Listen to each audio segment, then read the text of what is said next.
Coming up tonight on YCN News, a truck accident today on I-91 in Springfield, Vermont injured the driver and closed the road for several hours.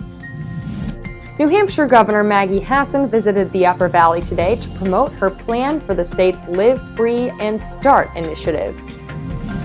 And the Putney, Vermont Development Board may learn tonight what Santa's Land owner Lillian Billowitz has in store for the next phase of the theme park. For more news, weather, and sports, it's time for YCN, your local view. Now, your daily digest of the Dartmouth Lake Sunapee region, southern Vermont, and Windsor County. News, sports, weather, and all that is happening in our area. The news on YCN, your local view. Good evening, and welcome to this Wednesday edition of YCN News. I'm Rose Spillman. A truck accident today on I-91 in Springfield, Vermont injured the 50-year-old driver and closed the road for several hours. The accident happened minutes after 6 this morning, Vermont State Police report. The day's steady rain may have contributed to the crash, which destroyed the 2014 Kenworth tractor-trailer Richard Martin of Hardwick, Vermont drove.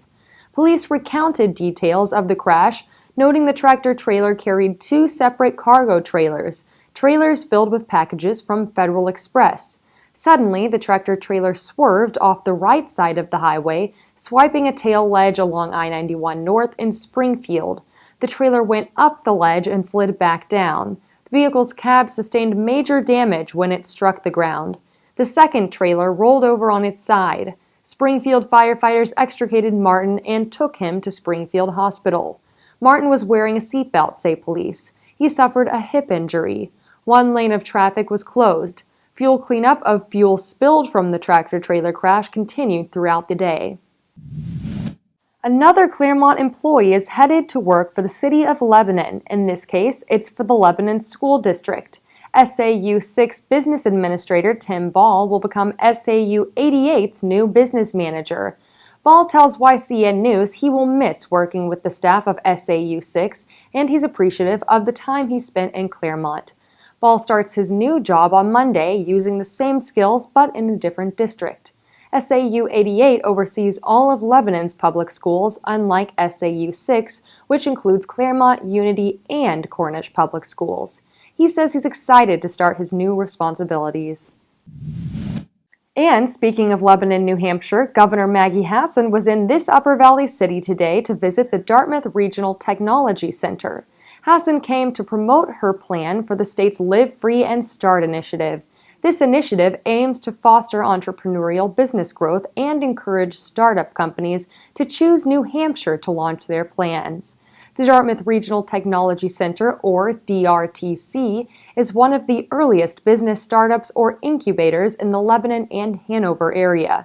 The DRTC offers startup companies a key feature, physical space in a 60,500 square foot building. The building is the location of other startups, especially those in the high-tech sector. To learn more about this location, go online to the drtc.com.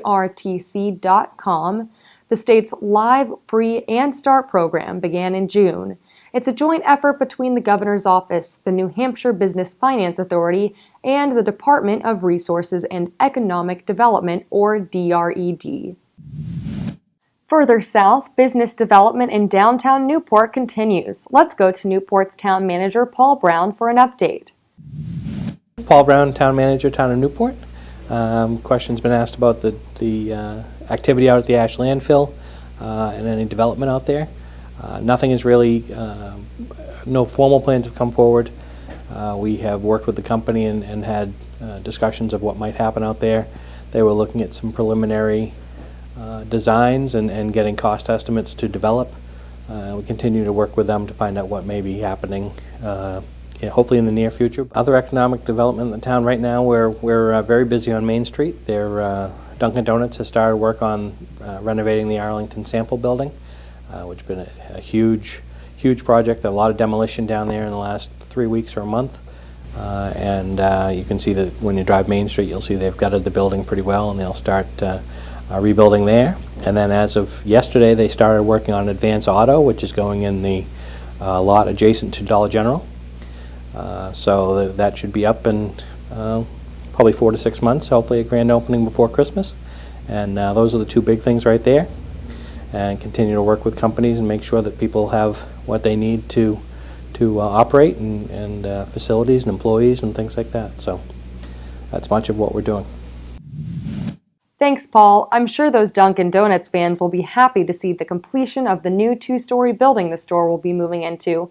YCN News will keep you updated on this and the completion of Advance Auto in Newport.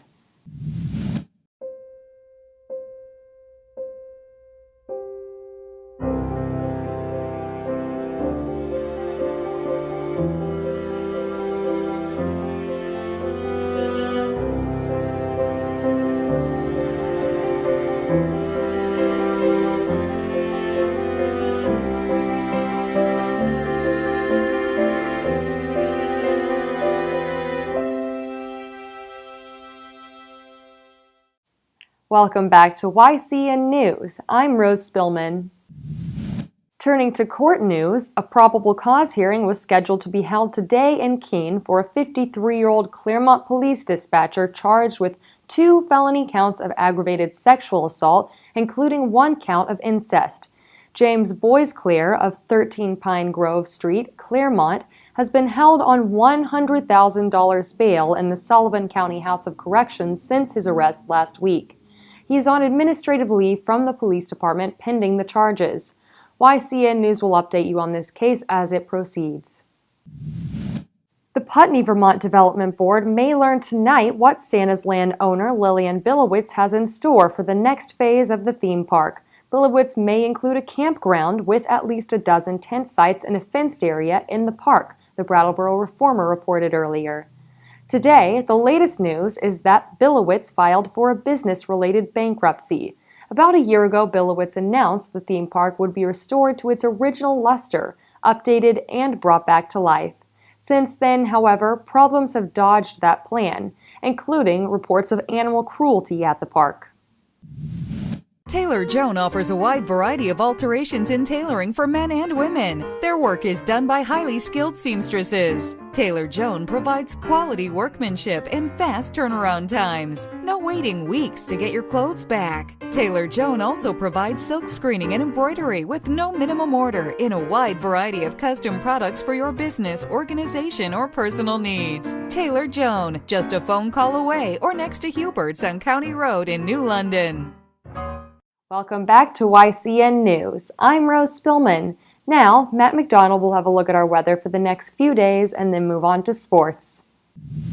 Thanks, Rose. Tonight we'll have patchy fog after 2 a.m. with partly cloudy skies and lows in the 50s. Tomorrow will be foggy before 8 a.m. but mostly sunny throughout the day. Highs will be around 78 degrees with calm winds. Thursday night will be partly cloudy with a low of 53 degrees and calm winds. Friday will be sunny with highs in the 80s, and Friday night will be cloudy with lows in the 50s. Well, it looks like the worst of the storm is over. We may experience a little rain tonight, but the next 2 days will bring those clear skies. The storms south of us are expected to miss us. Now let's see what's coming up on our community calendar. Tomorrow in Woodstock, Vermont, the Sands will perform at the Village Green at 12 p.m. In Quechee, Vermont, the Andrew Saldago Band will perform at 6:30 p.m. on the Village Green. In Lebanon, New Hampshire, the Front Porch Concert Series will begin at 7 p.m. in Colburn Park.